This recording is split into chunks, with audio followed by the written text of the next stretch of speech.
রাজুকে নিয়ে বড় মায়ের মন্দিরে যাওয়ার যে পোস্টে আমি করেছিলাম সেটাতে তোমরা অনেক ভালোবাসা এবং আশীর্বাদ জানিয়েছো। ধন্যবাদ দিয়ে আমি তোমাদেরকে তাই ছোট করতে একদমই চাই না। তো তোমরা তার সাথে বেশ কিছু প্রশ্ন করেছো, যেরকম ভিডিওটা অনেকটা লং ছিল বলে তোমরা হয়তো দেখে উঠতে পারোনি যে কোন সময়তে গেলে এতটা ফাঁকা পেয়েছো। সত্যি কথা বলতে আমি ভীষণ ভয়তে ছিলাম যে এত ভিড় থাকে বড় মায়ের মন্দিরে, রাজুকে নিয়ে যাব, কতটা থাকতে পারবে না থাকতে পারবে।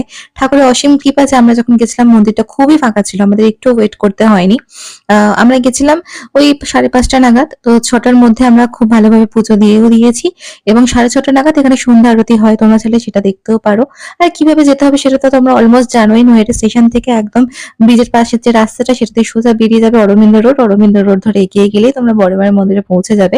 আর পাশে তো অনেক ডালার দোকান রয়েছে, তো তোমরা সেখান থেকে সে ডালা সংগ্রহ করতে পারবে।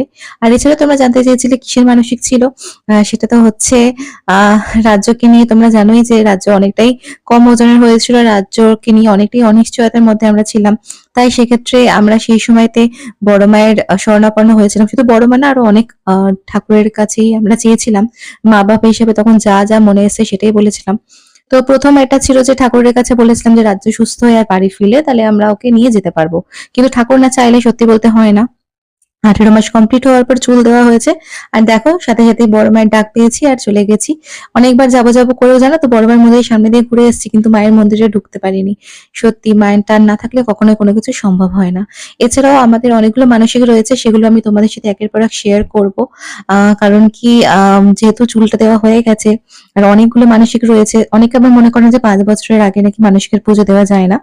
যাই হোক, যেটা ঠিক যেটা ভুল জানি না। তবে মন যেটা চায়, মন থেকে যেটা আসে সেটাই করতে পছন্দ করি। করতাম না হয়তো, কিন্তু রাজ্যকে নিয়ে আর অত কিছু ভাবনা চিন্তা করতে চাই না। যখন সবকিছু ভালোই ভালোই কাটছে, হ্যাঁ অবশ্যই শরীর খারাপ তো হবেই। কোনো মানুষই সারা জীবন সম্পূর্ণ সুস্থ থাকে না। আমার বাচ্চা তো একটু একটু ভোগে, সেটা কোনো কথা নয়। অনেকেই বলেন যে আপনার বাচ্চা এত কেন ভোগে। তো দেখুন, প্রত্যেকটা বাচ্চারই তো শরীর খারাপ হয়ই। এবার যাদের হয় না সেটা আলাদা, আশীর্বাদ ভগবানের। কিন্তু ঠিক আছে, শরীর খারাপ হলেও সেখান থেকে আহ মানে ঠিক হয়ে আবার তো ঠাকুরের আশীর্বাদে একটা জায়গাতে সে চলেই আসে।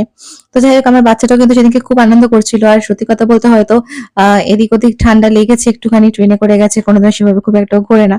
তো যাই হোক, ডক্টর চেক আপ করিয়েছি আর ডক্টর বলেছে এটা একদমই নর্মাল, কারণ কি এটা ওয়েদার চেঞ্জের জন্য হচ্ছে। আদার্স কোনো কিছু ভয়ের কিছু নেই। আর বাচ্চাকে নিয়ে না বেরোলে না বাচ্চারও এটা অভ্যাস হবে না, ওকে সবকিছুতে অভ্যাস করতে হবে। শুধুমাত্র কমফোর্টেবল জার্নি করলেই তো হবে না।